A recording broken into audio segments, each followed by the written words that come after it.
빌립보서 말씀 보겠습니다. 빌립보서 3장 12절입니다. 신약성경 빌립보서 3장 12절부터 14절까지 읽겠습니다. 빌립보서 3장 12절부터 14절까지 우리 함께 12절부터 같이 읽겠습니다. 내가 이미 얻었다 함도 아니요 온전히 이루었다 함도 아니라 오직 내가 그리스도 예수께 잡힌 바 된 그것을 잡으려고 달려가노라. 형제들아, 나는 아직 내가 잡은 줄로 여기지 아니하고 오직 한 일, 즉 뒤에 있는 것은 잊어버리고 앞에 있는 것을 잡으려고 표대를 향하여 그리스도 예수 안에서 하나님이 위에서 부르신 부름의 상을 위하여 달려가노라. 아멘. 자, 오늘 우리가 그 청년부 수련회 우리 첫 번째 말씀을 나누는 시간이에요. 여러분들 성령님의 일하심 우리 가운데 지금 주님께서 일하고 계세요. 각 사람의 마음도 만져주시고 또 각 사람의 필요들도 채워주시고 그렇기 때문에 우리가 그분께 우리 지금 이 가운데서 역사하시는 여러분 각자에게 성령님이 역사하고 계신데 나의 심령을 그분께 다 내어드리는 게 좋아요. 그러면 그럴수록 더 분명하고 확실하고 풍성한 그런 변화와 아름다운 그런 축복들이 우리에게 임하게 될 줄 믿습니다. 그래서 여러분들의 생각도 맡겨드리고 또 여러분들의 입술도 맡겨드리고 여러분의 생각과 마음도 맡겨드리고 또 여러분의 몸도 맡겨드려서 오늘만 성령님이 생각하게 하시는 대로 생각하고 그냥 성령님이 말하게 하시면 그냥 담대하게 말하고 또 성령님이 움직이게 하시면 여러분들이 또 이렇게 움직이셔도 되고 박수를 치셔도 되고 어쨌든 성령님께 여러분의 모든 것들을 좀 맡겨 내어드렸으면 좋겠어요. 오늘 제목이 첫 번째 우리가 나누는 말씀의 제목이 무엇이 당신의 발목을 잡고 있는가예요. 무엇이 당신의 발목을 잡고 있는가. 우리 책들 다 한 번씩 읽어보셨나요? 제목이 뭡니까? 잊어버리는 법을 배우기. 예. 우리 케니스 목사님의 잊어버리는 법을 배우기라는 우리 소책자인데 그 책자에 나온 내용들을 중심으로 우리가 오늘 무엇이 당신의 발목을 잡고 있는가라는 소제목을 가지고서 같이 좀 나누려고 해요. 우리가 지금 읽은 그 본문 말씀에 보면 사도 바울은 자기의 인생, 자기의 삶을 뭐라고 표현했냐면 달려가노라 이렇게 표현했어요. 그러니까 달려가는 게 지금 사도 바울이 직접 달리기 하는 게 아니에요. 달리기 하는 게 아니라 자기의 인생을 그렇게 달려간다라고 표현을 한 거거든요. 근데 그냥 무작정 달리는 게 아니에요. 다시 말하면 무작정 사는 게 아니죠.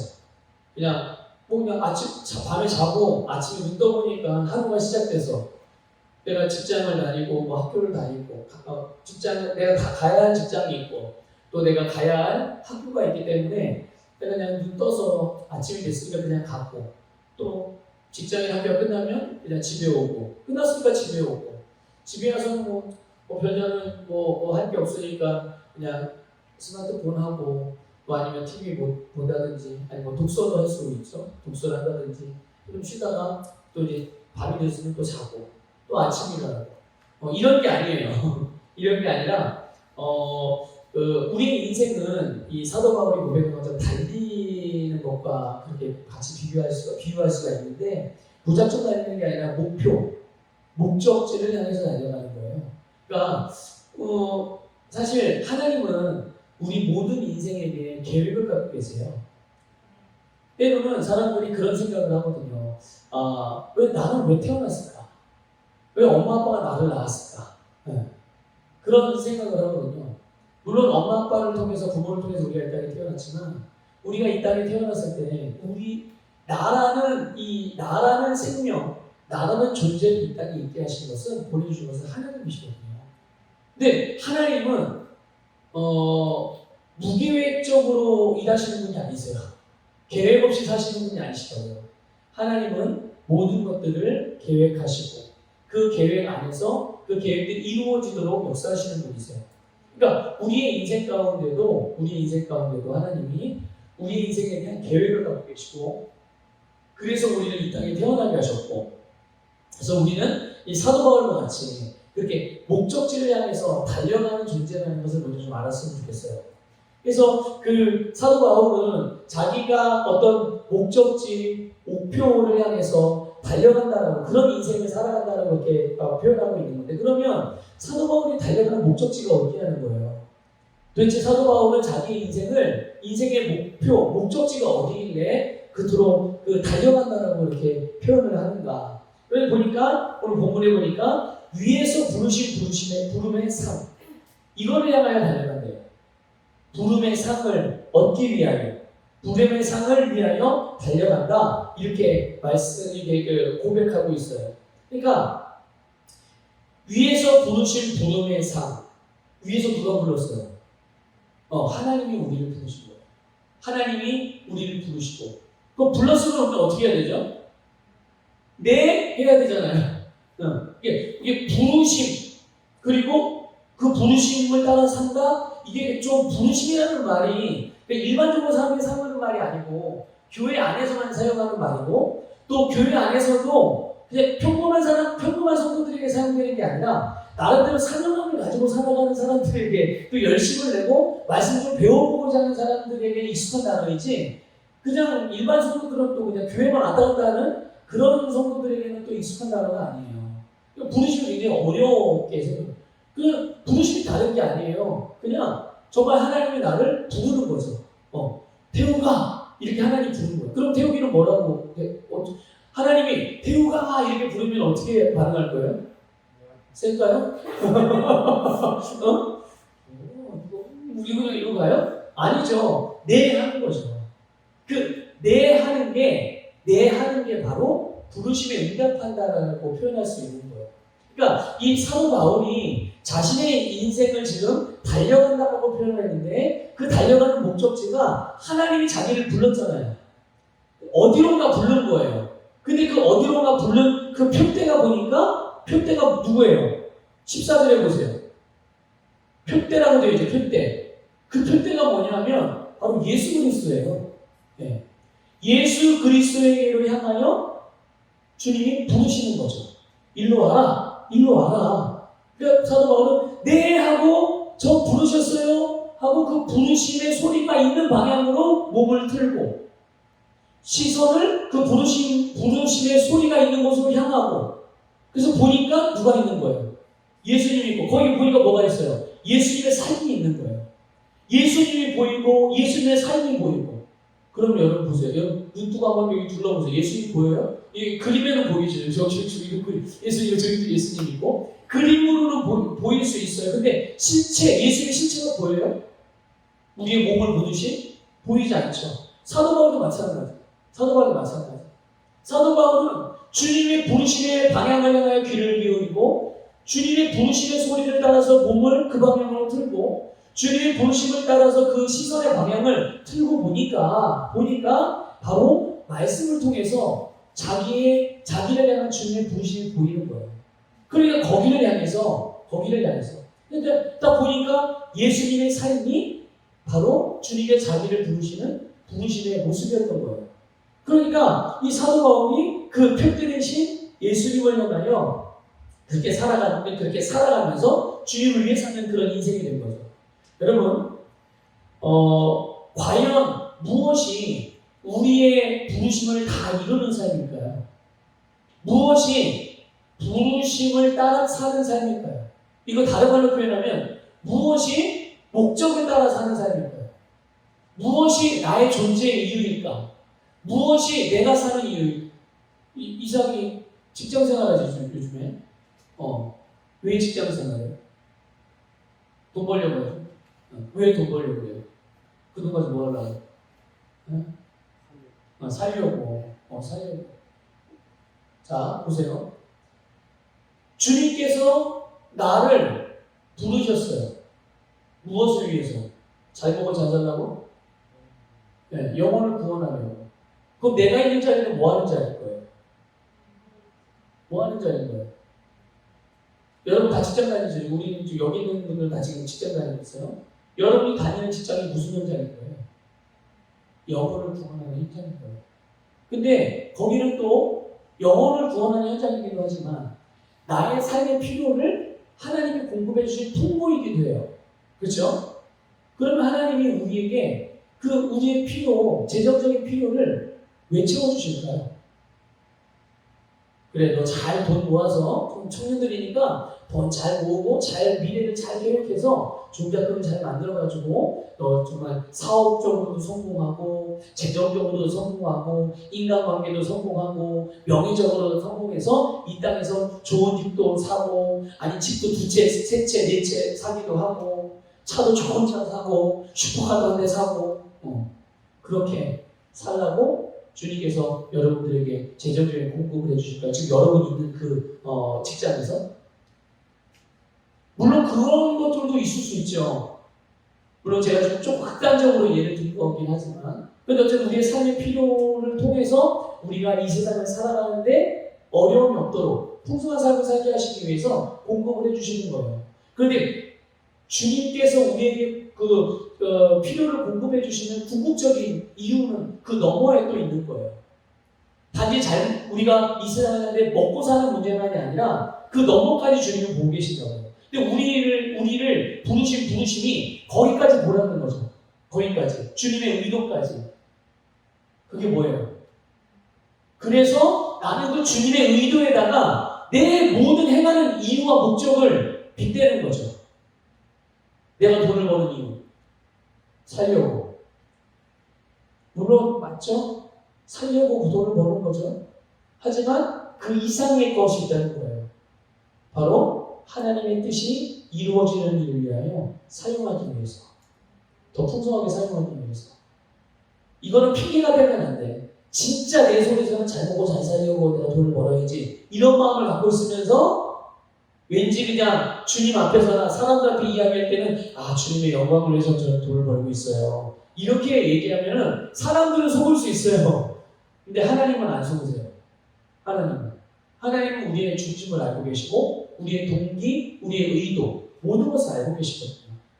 그렇기 때문에 우리의 중심으로부터 이 부분이 명확해지고 정확해질 수 있기를 주님이 축복합니다. 그러니까 우리가 하나님은 분명히 우리의 인생의 계획을 하셨어요. 내 인생에는 나는 목적이 있는 지금 내 인생에는 목적이 있어요. 내가 사는 이유가 분명하다고. 우리 집에 가난해? 부모님이 현찮아요? 세상적인 기준으로 볼 때? 아니면 내가 학벌이 좀 저조해? 아니면 내가 학벌이 너무 좋아? 그래서 어디 가가지고 그냥 내가 어깨나 힘주고 자신있게 이야기할 수 있고 그래요? 그럴 수도 있죠. 그런데 그런 것과 상관없이 하나님은 나를 향한 내 인생에 대한 목적과 계획이 있고 그것을 이루는 삶을 사는 것이 결국 나를 향한 부르심을 다 이루는 삶을 살아가는 거야. 그런데 보는 게 있어야지 내가 그걸 알죠. 내가 볼 수 있어요. 그렇죠? 여러분 주님을 볼 수 있기를 바라요. 그리고 예수님이 사신 인생이 여러분 예수님이 이 세상에서 어떻게 사셨는지 아시죠? 잘 모르겠다면 복음서를 보세요. 마태복음, 마가복음, 누가복음, 요한복음을 보세요. 예수님이 이 땅에서 어떻게 사셨는지. 바로 예수님의 삶이 우리의 삶인 거예요. 나를 향한 부르시는 거죠. 예수님을 보면 예수님의 삶이 보이고 예수님의 삶이 보이기 시작하면 그 안에서 내가 어떻게 살아가야 될지를 볼 수 있게 되는 거예요. 자, 그런데 이렇게 우리의 부르심을 따라 살아가는 사람들에게 주님의 능력이 나타납니다. 뭐가 나타난다고요? 네, 주님의 능력이 나타나요. 부르심을 따라 살아가는 사람들에게. 그 부르심을 따라, 자, 보세요. 예수님을 믿는 사람, 부르심을 따라 살아가는 사람, 다른 의미일까요? 같은 의미일까요? 예수님을 믿는 사람, 예수 그리스도를 믿는 사람, 그러니까 이렇게 표현해 볼게요. 예수 그리스도를 믿는 그리스도인, 예수님의 부르심을 따라 사는 사람, 둘이 같은 의미일까요? 다른 의미일까요? 같은 의미예요. 그러니까 난 예수님 믿고 하나님의 자녀가 되었어. 이렇게 생각하는 것과 나는 주님의 부르심을 믿음으로 아멘하고 따라가. 이런 것과 같은 의미예요. 근데 나는 예수님을 믿고 그리스도인이 됐어라는 것은 조금 수준이 낮은 그리스도인이고 나는 부르심을 따라 살고 있어. 이건 좀 수준이 높은 그런 영적으로는 더 높은 수준의 삶을 살아가는 것 아니라고요. 둘 다 똑같은 의미인 거예요. 부르심을 따라 살아가는 사람이나 살아간다는 것과 예수를 믿는 그리스도인으로 살아간다는 것과 사실은 똑같은 거예요. 그렇기 때문에 주님의 부르심을 따라 사는 삶, 또 예수님을 믿는 사람들에게는 반드시 주님의 능력이 나타나거든요. 여러분 성경 한번 찾아보세요. 이미 여러분도 알고 있는 말씀인데 마가복음 16장 17절 18절이에요. 한번 찾아봅시다. 마가복음 16장 17절 18절. 마가복음 16장 17절 18절.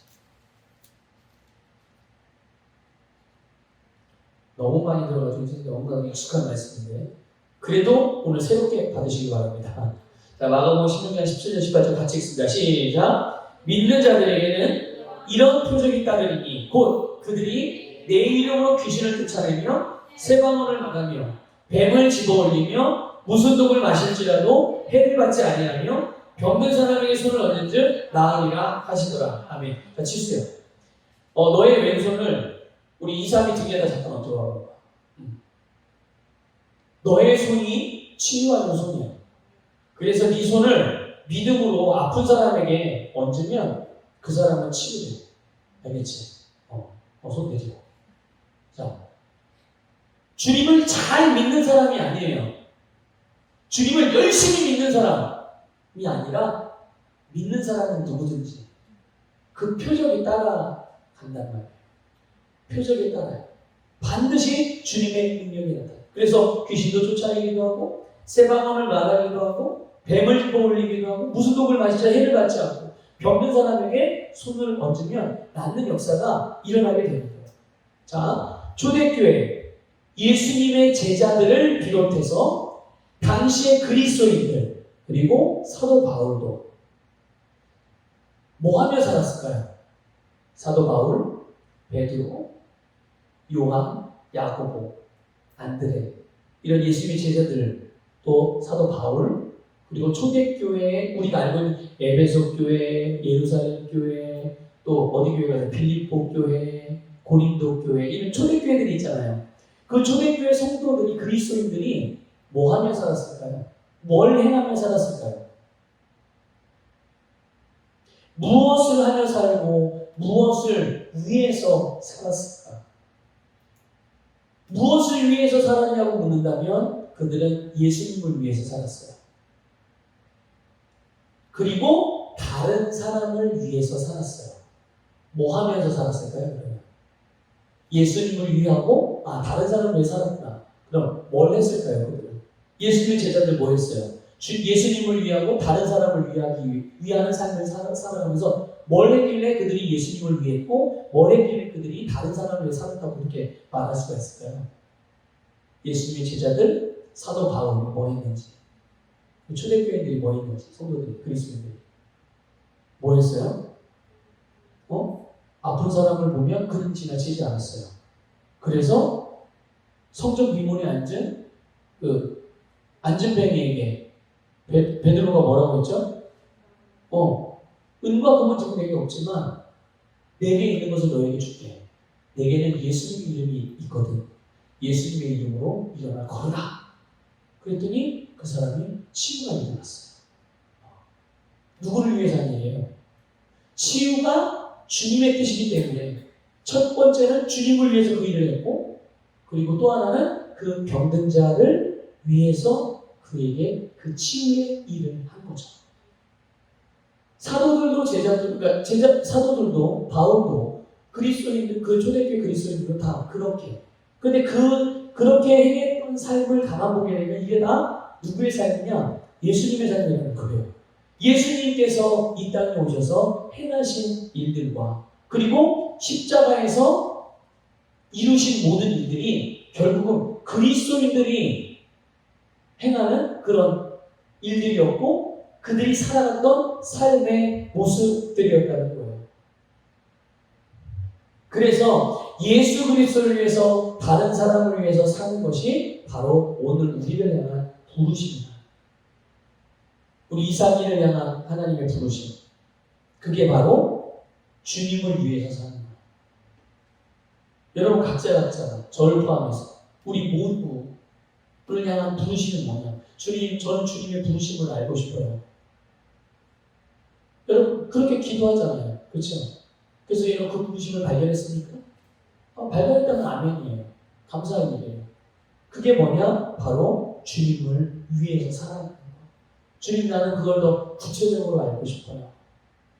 주님께 기도하면 그 구체적인 것들에 대하여 말씀을 통해서든 성령의 감동을 통해서든 내가 알 수 있게끔 인도해 주신다는 것을 여러분들 믿으시기 바랍니다. 이게 바로 주님을 위해서 하는 게 우리를 향한 부르심인데, 예수님께서 십자가에서 우리의 구원을 위해서 필요한 모든 일들을 다 이루셨어요. 예수님이 다 이루었다 말씀하셨잖아요. 그러니까 내게 치유가 필요하다면 그 치유를 주님이 어떻게 하신 거예요? 나의 치유를 위해서, 치유를 위해 필요한 모든 일을 다 이미 이루셨어요. 내가 물질적인 문제가 필요해. 재정의 부유함이 필요해. 가난의 문제에서 벗어나고 싶어. 그럼 예수님께서 어떻게 하셨어요? 이미. 나의 가난의 문제를 이미 해결해 주셨어요. 또 나는 집안 환경도 별로 안 좋아. 흙수저야. 아니 흙수저를 넘어서 아주 그냥 일회용 수저? 일회용 수저. 내 인생 뭐 그런 것 같아. 뭐 부모가 없는 사람이 있을 수도 있고, 있지만 빚더미에 앉아가지고 내가 그거를 부모 대신 허덕이면서 빚을 갚아야 되는 그런 상황에 처해 있는 우리 젊은이들도 얼마나 많아요. 그렇죠?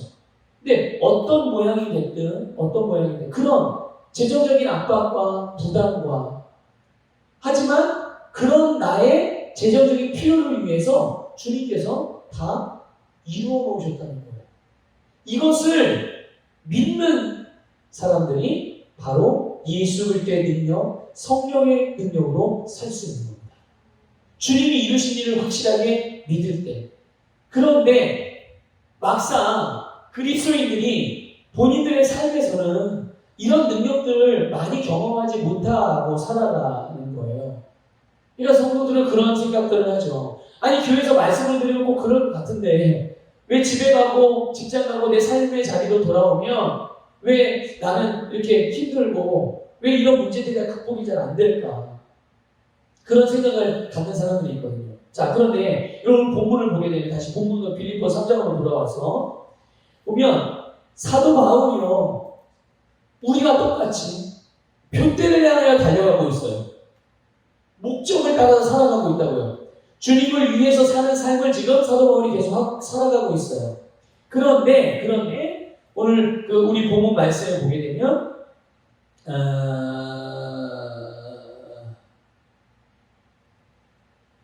13절에 보면, 형제들은 나는 아직 내가 잡은 줄로 여기지 아니하고 오직 한 일, 즉 뒤에 있는 것은 어떻게 한다고 되어 있어요? 뒤에 있는 것은 잊어버리고 이렇게 말하고 있어요. 그러니까 지금 사도 바울은 어떻게 하고 있어요? 그 인생이 주춤주춤하고 띄우띄우거리는 그런 인생이에요 지금? 아니요, 달려가고 있다니까요. 달려가고 있어요. 그럼에도 불구하고, 그렇지만 사도 바울은 지금 뭐부터 하고 있는 거예요? 뒤에 있는 일들을 잊어버린다고 말하고 있어요. 사도 바울은 굉장히 훌륭한 사도잖아요. 모든 그리스도인들이 본받고 싶어하는 그런 사도. 그런데 그런 사도이지만 사도 바울도 역시 자기가 잊어버려야 될 만한 과거가 있었던 거죠. 잊어버려야 될 만한 과거가 있었던 거예요. 그러니까 사도 바울이라고 해서 완벽하고 완전한 사람이 아니었다는 거죠. 예. 그런데 이런 거예요. 만약에 내 과거가 어떤 표대를 향하여 달려가는 일에 있어서 도움이 된다면, 내 과거가 도움이 돼요. 그럼 어떻게 해야 되겠어요? 예전에 내가 경험했던 그 일들이 주님의 부르심을 지금 현재 내가 따라서 살아가는 일에 도움이 된다면 이건 잊지 말아야 되는 거예요. 이건 절대로 잊어버리면 안 되는 거죠. 반드시 붙들고 기억하고 있어야 되는 거예요. 그런데 분명 뒤에 있는 것, 이전에 있었던 일들, 자신의 과거의 어떤 일들, 이것이 사도 바울 같은 경우는 바울이 앞으로 달려가는 일에 있어서 또 자기의 부르심을 다 이루는 그런 일에 있어서 주님의 능력을 가지고 능력을 나타내며 살아가는 일에 있어서 제한하고 가로막고 불가능하게 만드는 것들이었다는 거죠. 누구에게 지금?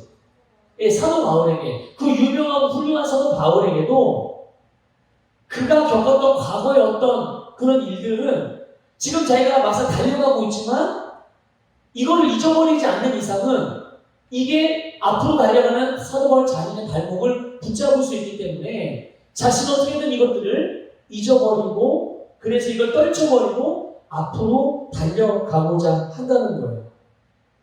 그럼 그게 뭐야? 그 내용이 사도 바울의 발목을 붙잡는 달려가고 또 달려가고자 하는데 계속 그의 발목을 붙잡으려고 하는 그런 사도 바울이 잊어버리고자 하는 그 과거의 내용이 뭐냐는 거죠. 그게 디모데전서를 보면 우리가 알 수 있어요. 디모데전서 1장 13절과 15절인데 한번 여러분 찾아볼래요? 디모데전서 1장 13절. 디모데전서 1장 13절이에요. 디모데전서 1장 13절. 자, 같이 읽어보겠습니다. 시작. 내가 전에는 비방자요, 박해자요, 폭행자였으나 도리어 긍휼을 입은 것은 내가 믿지 아니할 때 알지 못하고 행하였습니다. 자, 15절 있습니다. 시작.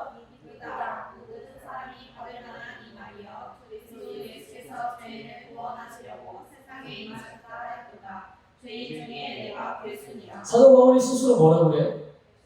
죄인 중에 자기가 괴수예요. 하여튼 죄인 중에 최고의 죄인이라는 거죠. 그렇게 표현하는 거예요. 본인 스스로가. 과거에 어땠는데? 사도 바울이 과거에 무슨 짓을 저질렀길래 이렇게 본인 자신을 옛날에 내가 이런 사람, 지금은 아닌데 이 고백을 하는 이렇게 말하고 있는 현재는 사도 바울이 이런 사람이 아니에요. 그런데 과거에 이런 사람이었다는 거예요. 여러분 잘 기억하고 계셔야 돼요. 지금은 그런 사람이 아닌데 자기의 옛사람은 그런 사람이었다는 거란 말이에요. 그게 뭐냐면 거듭나기 전에는 자기가 비방자, 누구를 비방했길래요? 예수님을 비방하고 그리스도인들을 비방하고. 자, 박해자, 누구를 박해했어요? 예수님을 박해하고 그리스도인들을 박해하고 교회를 박해하고. 또 폭행자, 누구를 폭행했어요? 예수님을 직접 때리진 않았지만 예수 그리스도를 믿는 자들과 교회를, 믿음의 공동체를 직접적으로 위해를 가했던 사람. 그래서 본인을 죄인 중에 괴수하고, 이게 사도 바울이 그토록 잊어버리려고 하는, 그리고 잊어버려야만 하는 바로 그런 과거였단 말이에요. 그 내용을 더 분명하게 구체적으로 보면요, 사도행전 좀 찾아보세요. 사도행전 7장 58절. 사도행전 7장 58절이에요. 사도행전 7장 58절. 사도행전 7장 58절 같이 읽어보겠습니다. 시작. 성 밖으로 내치고 돌로 칠세 증인들이 옷을 벗어 사울이라는 청년의 발 앞에 두니라. 아멘. 자, 이 말씀이 뭐냐면 이 사울이라는 청년, 바울의 옛날 이름이 사울이에요. 거듭나기 이전에 이름이 사울. 그런데 이 청년 사울의 발 앞에 뭐가 놓여져 있어요? 옷을. 누구의 옷이겠어요? 이거? 혹시 아세요, 이 내용? 이게 무슨 내용이냐면요, 스데반 집사님이라고 들어보셨나요? 스데반 집사님. 스데반 집사님이 복음을 전하다가 사람들이 던지는 돌을 맞아서 죽게 돼요. 근데 이 일에 사도 바울이 어떻게 개입이 되었냐면요, 이 스데반 집사가 사람들에게 돌에 맞아 죽는 것을 마땅히 여겼어요. 거기에 찬성했다는 얘기예요. 돌로 쳐서 죽이는 게 마땅합니다! 이랬다는 거죠. 그리고 스데반 집사님이 돌로 맞아서 죽는 현장에 사도 바울이 있었고, 그리고 그 일을 마땅하게 여겼어요. 그러니까 지금 우리가 읽은 사도행 7장 58절에서는 이 스데반 집사님의 옷을 어떻게 했다고요? 이 사울의 발 앞에 놓여준 거예요. 그러니까 여러분 생각해 보세요. 과거에 사도 바울이 이런 일을 했어요? 거듭났는데 건너고 보니까 일을 생각하면 어떻게 돼요? 끔찍한 거예요. 세상에 내가 이런 일을 정말 끔찍한 일인 거예요. 끔찍한. 그래서 그거를 그 죄책감을 견디지 못하고, 그러니까 예수님께서 그런 죄인인 자신을 위해서 모든 자기 죄값을 다 해결하셨다라는 그 주님의 사랑과 그 보혈의 능력을 의지하고 믿음으로 받아들이기만 하면 그 죄책감에서 벗어날 수가 있거든요. 자유해질 수가 있는데 그거를 견디지 못하고, 그러니까 사도 바울 같은 경우는 그거를 견뎌낸 거죠. 믿음으로 주님의 사랑을 그냥 받아들인 거예요. 주님의 은혜가 너무 큰 걸 아는 거죠. 그걸 받아들여서 그 죄책감의 문제에서 해방돼서 자유롭게 되니까 어떻게 됐어요?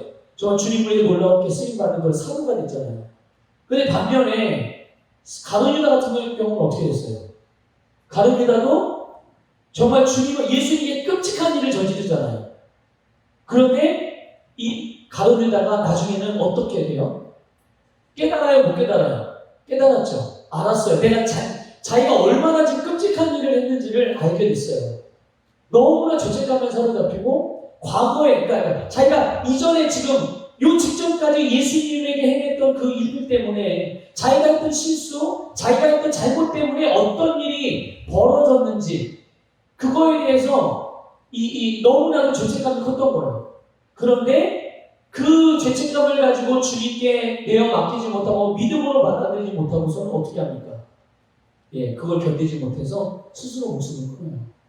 스스로 목숨을 끊습니다. 그러니까 사도 바울의 입장에서는 정말 지우고 싶은 마음이죠. 기억하고 싶지 않아요. 또 스데반 집사님에게도 그랬지만 사도행전 9장을 보게 되면 9장 1, 2절에 보면 이런 말씀이 있어요. 사울이 주의 제자들에 대하여 여전히 위협과 살기가 등등하여 대제사장에게 가서 다메섹 여러 회당에 가져갈 공문을 청하니 이는 만일 그 도를 따른 사람을 만나면 남녀를 막론하고 결박하여 예루살렘으로 잡아오려 합니다. 이제 사도 바울의 포악함은 개인을 넘어서 이제 교회 공동체까지 흩트고 그것들을 깨뜨리고, 이게 바울의 과거예요. 근데 바울이 나중에 깨닫죠. 뭘 깨닫나요? 과거에 행했던 일이 아니라 바로 주님의 은혜, 그 주님의 사랑, 정말 믿음이 넘치도록 풍성하게 자기에게 부어져서 죄인이었던 자기 자신을 하나님께서 구원해 주셨다. 그렇게 고백을 하는 거예요. 자기가 잘못한 거, 여러분 기억하십시오. 여러분이 과거에 잘못한 일들이 있을 거예요. 잘못한 어떤 선택들도 있었을 것이고, 그리고 내 의지나 어떤 내 문제는 아니지만 그게 뭐 부모의 문제든 가정의 문제든 하여튼 내가 아닌 다른 어떤 요인들로 인해서 나에게는 굉장히 부정적이고 아픈 과거로 또는 상처로 남아있는 일이 있을 수도 있어요. 그런데 여러분 꼭 기억하십시오. 우리가 과거에 받았던 상처라든지 잘못했던 어떤 죄라든지 잘못 선택했던 일들로 인하여서 겪게 된 어려움들, 그게 아무리 크고 그게 아무리 우리를 고통스럽게 만들었다 할지라도 여러분 하나님의 사랑을 뛰어넘지 못해요. 하나님의 사랑은, 여러분 우리를 향한 하나님의 사랑은, 여러분 각자를 향한 하나님의 사랑은 여러분들이 이 세상에서 살면서 가장 힘들게, 가장 어렵게, 가장 고통스럽게 경험한 그것보다 그것을 다 덮고도 남을 만큼 하나님의 사랑이 여러분에게 부어졌고 그 은혜가 너무나도 크다는 것을 여러분들 믿으시기 바랍니다. 그러니까 사도 바울이 이거를 그냥 믿음으로 다 받아들인 거예요. 다 받아들이고 나서 보니까 정말 주님의 은혜가 넘친다고밖에 표현을 할 수가 없는 거예요. 그 이상 어떻게 더 표현할 수가 없어요. 주님의 사랑이 너무 차고 넘쳐서 내 과거가 어떤 과거든 간에 이걸 완전 다 상쇄해버리는 그런 하나님의 은혜라는 거. 그래서 어떻게 해요? 하나님께서요 자기를 충성스럽게 여기셨대요. 그럼 뭘 보고 하나님이 사도 바울을 충성스럽게 여겼다고 그랬을까요? 여러분 여기에서 여러분들 계시가 일어날 수 있었으면 좋겠어요. 하나님이 자기를 충성스럽게 여기셨대요. 하나님께서 사도 바울에게 찾아 나타나서 바울아 내가 너를 충성스럽게 여기노라 이렇게 말씀했을 수도 있죠. 근데 성경에는 그렇게 기록되어 있지 않아요. 그렇게 기록되어 있지 않아요.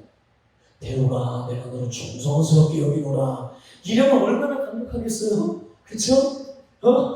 얼마나 감격하겠어요? 오 하나님 감사해요. 근데 여러분 이제 그게 이제 우리가 좀 이제 감정적으로 굉장히 풍성해질 수 있잖아요. 근데 그 감정이 얼마나 갈까요? 얼마나 가겠어요? 이게 이런 감정은 사실 우리의 그런 상황이나 환경, 외부적인 일들이나 어떤 내 마음의 상태에 따라서 이 감정은 오르락내리락 하거든요. 감정은 그래요. 감정은. 그런데 가만히 보세요. 사도 바울이 뭘 보고서 하나님이 나를 충성스럽게 여기셨다고 고백을 했을까? 그건 딴 게 아니라 하나님께서 사도 바울에게 사명을 맡겨주신 것으로서 아는 거예요. 여러분 가만히 생각해봐요. 우리 이삭이는 뭘 가장 중요하게 해서 어떤 일 중에 이삭이가 하는 일들 중에 뭐를 가장 중요하게 생각해? 지금 하고 있는 일 중에 그냥 단순하게 한번 편하게 생각해서 얘기를 해볼까? 어떤 일을 가장 지금 중요하게 여겨서 내가 심혈을 기울여서 하고 있는 그게 있어? 잘 모르겠어? 자, 우리 소리는 지금 너무 중요해서 이 일이 아주 심혈을 기울여서 지금 집중하면서 정말 진지하게 다루고 있는 어떤 일들이 있어요? 특강할 때. 그렇지. 지금 어쨌든 소리는 아이들을 가르치는 일을 하니까 그 아이들이 어떻게 하면 잘 받아들이고 어떻게 하면 효과적으로 잘 배워서 원하는 목표 지점과 그 수준까지 될 수 있게 만들어주기 위해서 그 일을 지금 이렇게 심혈을 기울이잖아. 근데 만약에 이제 소리가 그 일을 누군가에게 맡겨야 돼. 그렇게 중요하게 했던 일인데 누구에게 맡겨야 될 일이 생겼어. 그러면 그 사람 소리는 그 일을 어떤 사람에게 맡기겠어요? 아무나 불러다 시간 되는 사람 불러다 그냥 당신 선생님 김 선생님 시간 되니까 좀 해주세요 이러겠어요? 아니면 그 일을 정말 소중하게 여기고 최선을 다해서 나만큼 여겨줄 사람에게 맡기겠어요? 두 번째죠. 당연히 자 하나님이 행하시는 일들을 맡길 때 누군가에게 하나님을 대신해서 해줄 사람들에게 맡길 때 하나님은 어떤 사람에게 맡길까요? 하나님이 보실 때 누가 보실 때? 하나님이 보실 때 하나님이 가장 믿을 만한 사람한테 맡기는 거예요. 사도 바울은 자기가 과거에는 폭행자고 죄인 중에 괴수였던 그런 과거가 있지만 지금 거듭난 지금 나는 그런 자가 아니라는 거예요. 그러니까 하나님이 거듭난 이 사도 바울을 볼 때 얼마나 충성스럽게 여겼으면 예수님이 하시는 일을 예수님을 대신해서 할 수 있게끔 그 일을 자기에게 맡기셨겠냐는 거예요. 그래서 사도 바울은 자기에게 하나님께서 근데 여러분 가만 보세요. 얼마나 많은 그리스도인들이 주님의 일들을 그들에게 맡길 때 그 일이 마치 할 사람이 없어서 어쩔 수 없이 목사님이 맡기는 것, 어쩔 수 없이 어떤 셀 리더들이나 어떤 교회 공동체 어떤 조직의 리더들이 자기에게 맡기는 일이라고 그렇게 생각하고 그 일을 부담스럽게 여기고 때로는 그걸 거절하고 그걸 외면하고 피하고 싶어서. 그래서 여러분 연말에 총회할 때 일부러 안 나오는 성도들도 있어요. 성교를 한다든지 뭔가 임원을 결정하는 일이 있을 때 일부러 교회 안 나오는 성도들도 있어요. 자기 임원 시키지 말라고. 부담스럽다고. 이런 걸 여러분 어떻게 생각하세요? 혹시 여러분들은 그런 생각 없으세요? 없기를 바랍니다. 없기를 바라요. 하나님이 얼마나 나를 충성스럽게 여기시면 그 하나님께서 예수님을 당신의 독생자 예수님을 보내시면서까지 행하신 그 일을 우리에게 맡기셨다는 거예요. 사도 바울은 그 비밀, 그 주님의 마음을 자기를 향한 이게 바로 하나님이 여러분을 향한 마음이라는 것을 믿으시기 바랍니다. 이게 바로 여러분을 향한 하나님의 마음인 거예요. 그래서 바울은 그런 자기를 이렇게 하는 충성스럽게 여기셔서 이 사도의 직분, 모든 사람들을 화목케 하는 이 직분, 화목케 하는 말씀까지 주셔서 성령의 능력까지 주셔서 이 일을 감당하게 하셨는데, 그래서 사도 바울은 지금 필리핀을 향하여 열심히 달려가고 있는 거거든요. 그런데 바울의 과거는 어때요? 바울의 과거는 사실은 지금 달려가고 있는 그 모습과는 완전히 상반되는 일인 거예요. 근데 그때 이 사울, 바울이 전에 사울이었죠. 사울의 입장에서는 그게 옳다고 생각했던 거예요.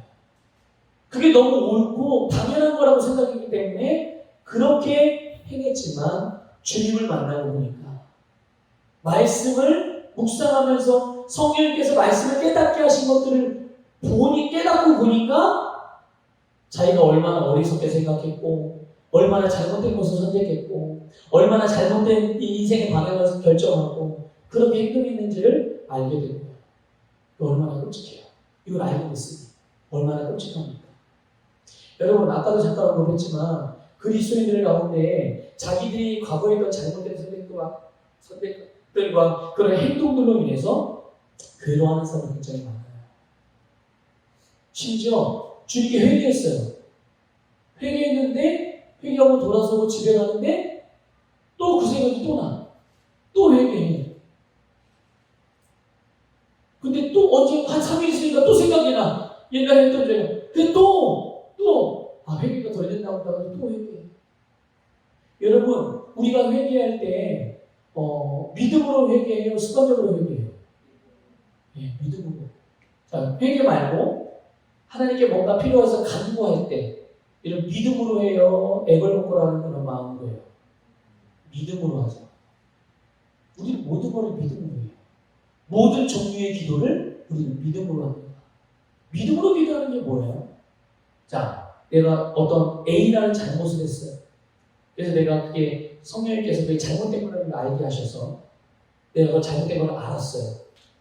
주님, 그래서 지금 내가 회개하는 거, 주님, 제가 A라는 잘못을 했는데 죄송합니다, 주님. 주님의 말씀이 이게 말씀이 아닌데 하지 말라고 하는 일인데 했고, 또는 하라고 하는 일인데 하지 않았던 것을 제가 발견했습니다. 이 영적인 일이 아니라 육신적인 일이고 세상적인 것인데 내가 그렇게 행동을 했습니다. 죄송합니다. 이제 그렇게 하지 않겠습니다. 저를 용서해 주세요. 예수님의 이름으로 기도합니다. 아멘. 하고 기도했어요. 자, 그러면 이 사람의 죄는 용서 받았을까요? 안 받았을까요? 받았어요? 안 받았어요? 받았죠. 회개했잖아요. 우리 기도는, 여러분, 기도라는 건 믿음으로 한 것만 기도해요. 아시겠죠? 기도가 아닌데 기도인 것처럼 생각하고 하는 사람들 있잖아요. 여러분, 기도는 믿음으로 하는 게 기도입니다. 믿음으로 하지 않은 건 기도가 아니에요. 그래서 믿음으로 하지 않은 것은 응답이 안 돼요. 믿음으로 하지 않은 건 응답이 안 돼요. 회개도 믿음으로 회개했어요. 그러면 그 죄는 용서받은 거예요, 안 받은 거예요? 받은 거예요. 그럼 어떻게 해야 돼요? 용서받는 것을 생각해야죠. 죄책감에 사로잡힐 게 아니라. 근데 생각은 또 떠오를 수 있어요. 그런데 내가 그 죄에 대해서 어떻게 했어요? 그 잘못에 대해서 어떻게 했어요? 그 상처에 대해서 어떻게 했어요?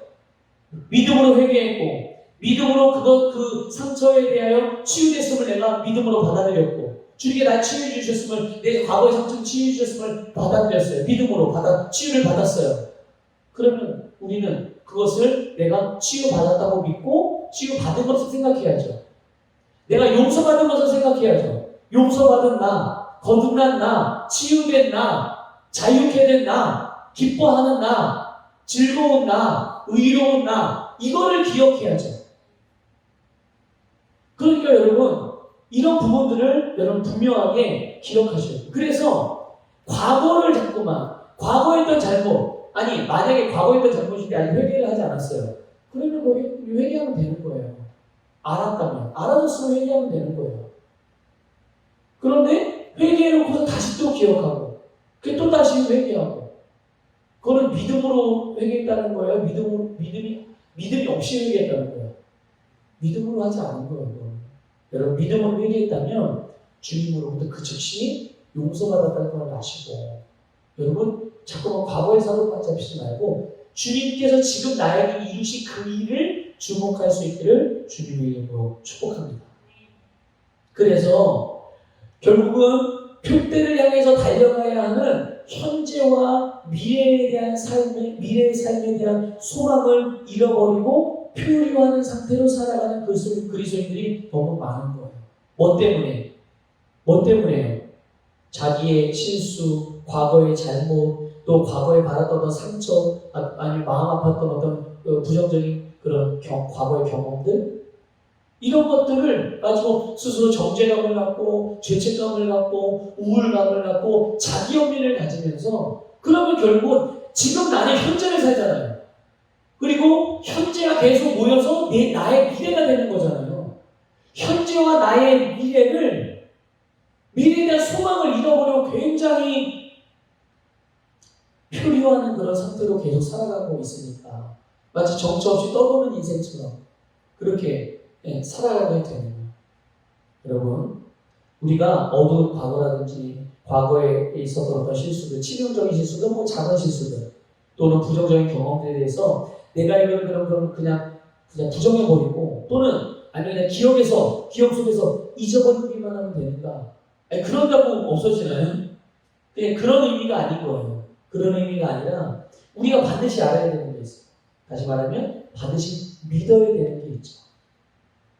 그게 뭐냐면 바로 예수 그리스도께서 우리를 위해서 이루신 십자가의 속량이에요.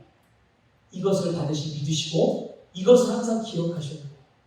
내가 예수님을 믿음으로 회개하고, 내가 예수님을 믿음으로 치유받아, 내가 예수님의 이름으로 간구하여 기도하고 기도했던 모든 것들에 대한 부분들을 우리가 응답받았고, 우리는 그런 존재인다는 사실을 항상 믿으시기를 주님의 이름으로 축복합니다. 그렇게 할 때 우리는 우리의 지난 잘못된 과거로부터 벗어날 수가 있는 거예요. 자꾸만 우리가 거기 발목 잡히지 않고 우리 계속 달려갈 수가 있는 거예요. 이 바울 같은 경우도 그래요. 그래서 하나님이 예수님을 통해서 이것을 대신해 주신 거예요. 본인들의 사도 바울에게는 그냥 잊어버린다고 잊혀지는 게 아니라니까. 그래서 예수님이 대신해 준 거예요. 그 일을. 그러니까 사도 바울 누구만 바라보면 되는 거예요. 근데 예수님만, 우리도 예수님만 바라보면, 예수님을 계속 바라보기만 하면 자꾸만 옛날에 있었던 과거에 대한 생각들에 집착하지 않고 붙들려서 발목 잡히는 일이 없게 된다는 것을 깨달으시기를 주님의 이름으로 축복합니다. 그래서 오늘 우리는 바로 예수 그리스도로 말미암아 거듭난 새로운 피조물. 자, 봅시다. 이사야서 43장이에요. 구약성경 이사야 43장 25절 말씀 보세요. 구약성경 이사야 43장 25절. 이게 하나님께서 하신 말씀이거든요. 여러분, 이 말씀이 오늘 여러분들에게 정말로 중요한, 완전히 여러분의 그 심령에 아주 정말 비수처럼 꽂히고 절대 어떤 것을 뽑을 수 없는 그런 정말 강력한 그런 뭐라고 표현해야 될까? 그런 말씀이 되기를 바랍니다. 예. 자, 이사야 43장 25절 같이 읽겠습니다. 시작. 나는 나를 위하여 내 허물을 도말하는 자니 내 죄를 기억하지 아니하리라. 다시 한번 읽게요. 시작. 나는 나를 위하여 네 허물을 도말하는 자니 내 죄를 기억하지 아니하리라. 누가 기억하지 않는 거예요? 아하, 하나님이 나의 죄를 기억하지 않는데요. 원래 죄가 있는데 내가 그냥 넘어가 줄게, 이게 아니에요. 분명히 말씀하셨죠. 네 허물을 어떻게 한다고요? 도말하는 자다. 하나님은 우리의 죄를 다 제거하시는 분이세요. 제거했으니까 어떻게 되는 거예요? 하나님이 눈시고 찾을래야 우리에게 죄가 없는 거예요. 이런 상태가 거듭난 우리의 상태. 이런 상태가 예수 그리스도를 믿음으로 거듭난 상태. 이게 바로 오늘 우리의 모습이라는 것을 믿으시기를 주님의 이름으로 축복합니다. 하나님은 우리의 과거의 죄나 잘못한 실수 이것들을 다 제거해 주셨는데 내가 그것을 왜 기억하고 있어야 되냐는 거예요. 이젠 있지도 않은데 실제로는 없어. 그게 없는데 왜 자꾸 있는 것처럼 착각하고 사냐는 거예요. 그게 결국 내 인생에 달려가지 못하게 발목을 잡는 건데 그러지 말라는 거죠. 말라는 거예요. 그런데 목사님 자꾸만 기억이 나잖아요. 자꾸만 생각이 나는 거예요. 나도 생각이 자꾸만 생각이 나요. 자, 여러분 왜 생각이 날까요? 왜 생각이 날까요?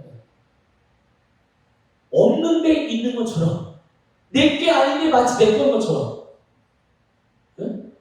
왜 이 악하고 더럽고 나쁘고 나를 망하게 하는 이런 것들이 내 건 없어요 원래는. 근데 왜 있는 것처럼 착각하게 되고 왜 이것이 내 거가 아닌데 마치 내 거인 것처럼 여겨지게 되느냐는 거예요. 이게 바로 거짓말이에요. 누가 주는 거짓말입니까? 네, 사단이 주는 거짓말입니다. 여러분 절대로 거짓말에 속지 마시기를 주님의 이름으로 축복합니다. 거짓말은 마귀가 우리를 공격할 수 있는 유일한 무기예요. 유일한 무기. 사실 무기라고 표현하기도 좀 그래요. 왜냐하면 이 마귀가 우리를 직접적으로 공격할 수 있는 모든 무기를 예수님께서 이미 십자가 사건을 통해서 3일 만에 부활하심으로 다 빼앗아 버리셨기 때문에 마귀는 더 이상 공격 무기가 없거든요. 그러니까 우리를 속이는 거예요. 거짓말을 해서. 거짓말을 들려줘가지고 속이는 거예요. 네가 하나님의 자녀라고 웃기시네. 너 어저께도 죄졌잖아. 너 어저께도 잘못했잖아. 그렇지, 맞아. 어저께도 잘못했는데. 결국 내가 하나님을 바라보고 믿음으로 담대하게 행하는 삶을 그렇게 하지 못하고 뒤로 물러서게 만들고 추측하게 만들고 정말 하나님이 나를 새로운 피조물로 지으셔서 하나님의 형상을 따라 하나님과 같이 기능하며 살아가야 되는데 그러지 못하게 만드는 거예요. 죄책감과 정죄감과 자괴감과 이런 우울감과 부정적인 감정들을 갖게 하는 거예요. 누가 하는 일이라고요? 네, 사단이 하는 일이에요. 여러분, 마귀가 거짓말로 우리의 옛사람, 우리 아까 읽었던 빌립보서 본문에서 표현한 대로 이전 것, 뒤에 있는 것, 뒤에 있는 것에 대해서 기억나게 했을 때 여러분 이것이 바로 하나님이 나를 위해 행하신 일들을 붙들지 않고 마귀의 생각과 그의 거짓말을 붙들게 되는 일일 거예요. 그렇게 되면 어떻게 돼요? 그때부터는 정죄감과 죄책감 때문에 아무것도 못하게 되는 거죠. 그러니까 이런 일이 우리에게 없어야 될 줄 믿습니다. 아까 우리 이사야 말씀 봤잖아요. 히브리서 8장에도 이런 말씀이 있어요. 히브리서 8장 12절이거든요. 한번 찾아봅시다. 히브리서 8장 12절.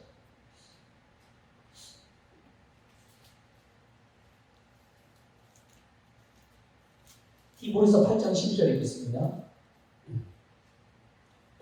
히브리서 8장 12절입니다. 시작! 내가 그들의 불의를 긍휼히 여기고 그들의 죄를 다시 기억하지 아니하리라 하셨느니라. 아멘. 그래요. 여러분 정말 믿음으로 대답해 보세요. 여러분을 용서하신 하나님 믿으십니까? 용서하셨어요.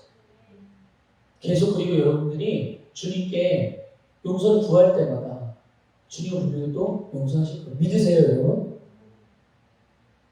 그러면 주님이 조금 전에 읽었던 말씀처럼 히브리서 8장 11절 말씀처럼 그들의 죄를 다시 기억하지 아니하리라고 하신 이 말씀을 믿습니까? 네. 여러분 믿으십시오. 믿으세요. 우리가 우리의 과거를 잊는 것, 오늘 본문에서 바울이 뒤에 있는 것을 잊어버린다라고 말했는데 그것은 무엇을 의미하냐면 주님이 나를 용서하신 것을 믿는다는 얘기예요. 그냥 잊어버리는 게 기억 속에서 잊어버리는 게 아니라 그렇게 생각되는 게 아니라 주님이 나를 용서하신 것을 믿으면 이건 잊혀지게 되는 거예요. 그 믿음으로 그 용서하신 주님의 은혜를 붙들면 붙들수록 이 기억은 점점 힘들어져 완전히 우리에게서는 이제 아무것도 할 수 없는 그런 정말 옛 것이 되어져 버리는 거죠. 완전히 지나가 버리고. 그래서 여러분의 믿음을 바로 여러분 자신을 주님께서 용서하셨다는 그 말씀으로 여러분에게 사용하십시오. 여러분 믿음을 여러분에게 스스로에게 사용하세요. 주님께서 여러분들을 용서하셨고 여러분들을 용납하셨고 여러분들을 그 긍휼히 여기신다는 이 말씀을 여러분들을 향해 사용하시기를 주님을 축복합니다. 여러분 성경에 용서라는 말이 여러 부분에 나오잖아요. 마태복음에도 뭐 형제를 7번씩 70번이라도 용서하라는 말씀도 나오고 누가복음에서는 하루에 7번이라도 용서해라 이런 말씀이 나와요. 이건 뭐예요? 계속 용서하는 거예요. 용서를 해야 될 일들이 생기면 몇 번이 생기든 상관없이 횟수와 상관없이 계속 용서하라. 그럼 여러분 오늘날 그리스도인들이 주님께서 용서하라고 하시는 말씀 따라 용서를 하며 살아가는다는 거예요. 우리는 용서를 두 가지의 대상에 대해서 용서를 해야 해요. 하나는 나를 용서해야 해요. 내 스스로가 나에 대해서. 제가 말씀드렸잖아요. 주님께서 나를 용서하신 그 말씀과 용서하신 일을 믿음으로 내가 받아들일 수 있어야 돼요. 그게 돼야 다른 사람을 용서할 수 있어요. 다른 사람이 나에게 대해서 잘못한 일이 있을 때 그 대상이 누구이며 그가 나에게 잘못한 그 잘못의 크기가 얼마나 큰지와 상관없이 내가 그들을 용서할 수 있어요.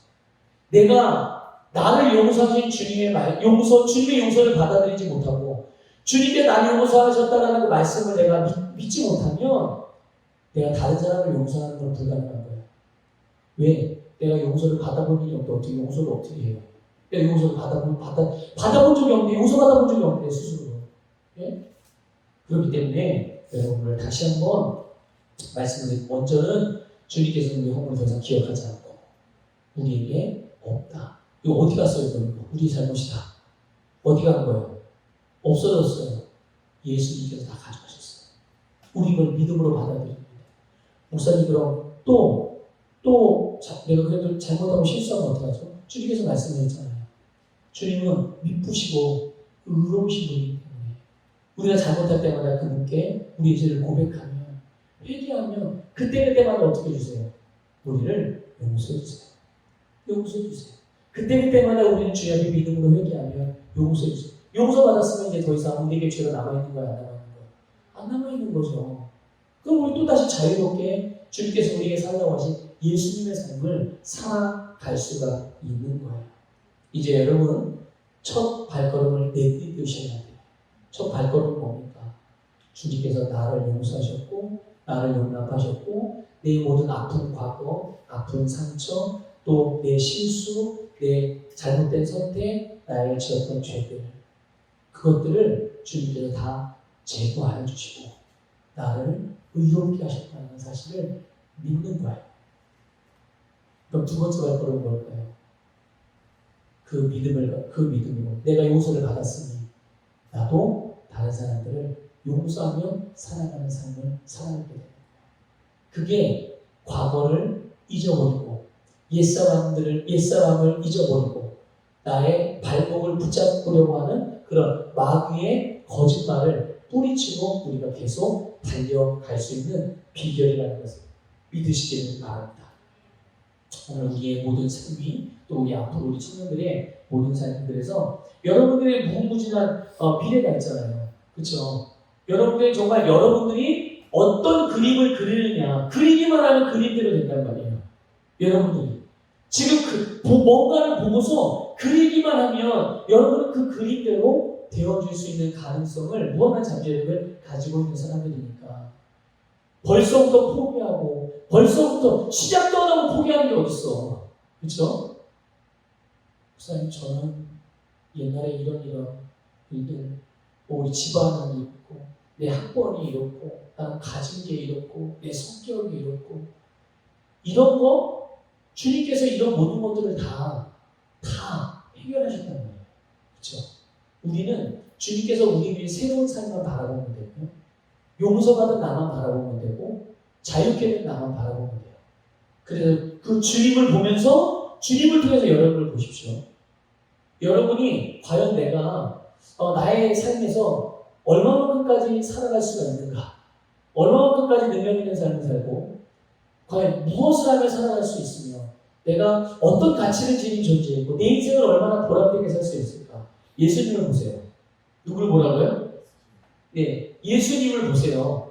여러분들이 하나님의 말씀을 통해서 보는 예수님만큼이 여러분들이 살 수 있는 분량이에요. 여러분들이 행할 수 있는 능력의 분량이고 여러분의 인생이 바로 예수님의 가치인 거예요. 그렇기 때문에 예수님이 기꺼이 자신을 내어주시고 여러분을 살리신 것을 믿으시기를 주님의 축복합니다.